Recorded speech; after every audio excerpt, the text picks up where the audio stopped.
Tell us about your power assets in Asia. Okay, well, Covanta Energy, we're a Nooy Stock Exchange listed company. Our core business is waste to energy, but in the Asia Pacific region we're slightly different. We have a number of IPP assets, basically fossil fuel driven power generation assets in the Philippines, India, Bangladesh and China. We've been in this part of the world for over 15 years and more recently, given the encouraged legislation in China, we have made a great effort to basically create new assets in the waste to energy space. And the waste to energy space is basically another power station, and instead of using a fossil fuel, you take garbage as it is where it is, municipal solid waste, you take it through an environmentally friendly heating process and you generate clean renewable energy out of it. The reason why we went into China is thanks to the Renewable Energy Act, which gives a premium on the wholesale tariff on recognized renewable energy assets, which does include hydro, solar, wind and waste to energy. And by having this premium on your wholesale tariff, it makes these projects now commercially viable.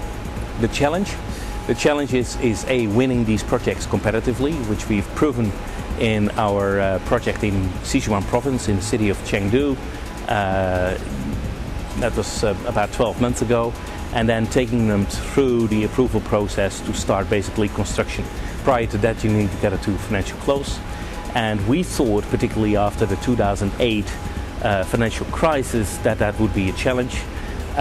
We are in the right space, we are in the right industry, and there is a lot of name lending as far as regional banks and Chinese banks in particular is concerned. So although we had in the first round of possible syndication foreign banks in the beauty parade, we finally landed up with one single Chinese bank with a non-recourse project finance to get the project to financial close.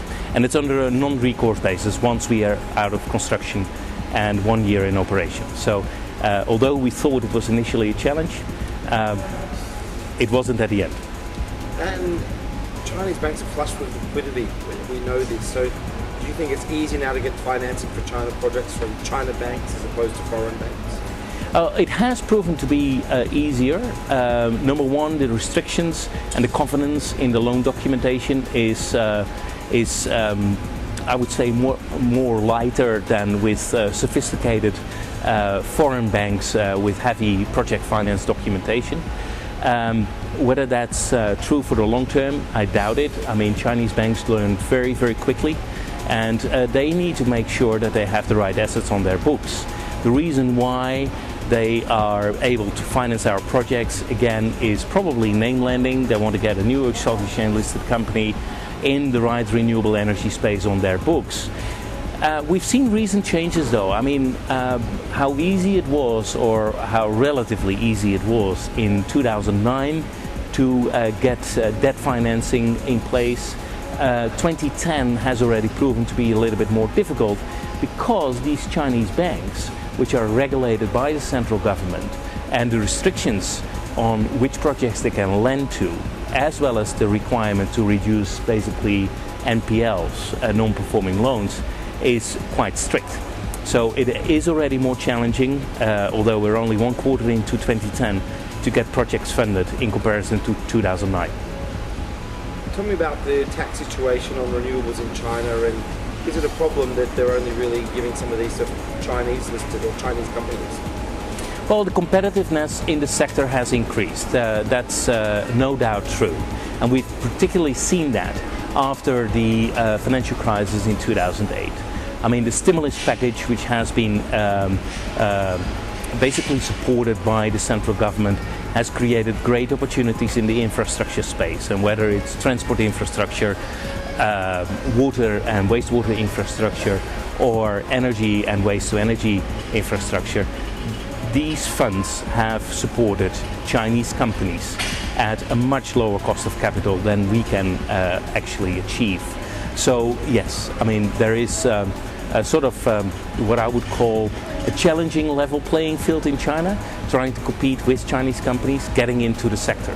Having said that, the industry is encouraged you get a premium on your wholesale tariff because you're being recognized as renewable energy. And we are truly renewable. And apart from China, what other markets do you think there's a good opportunity in waste to energy?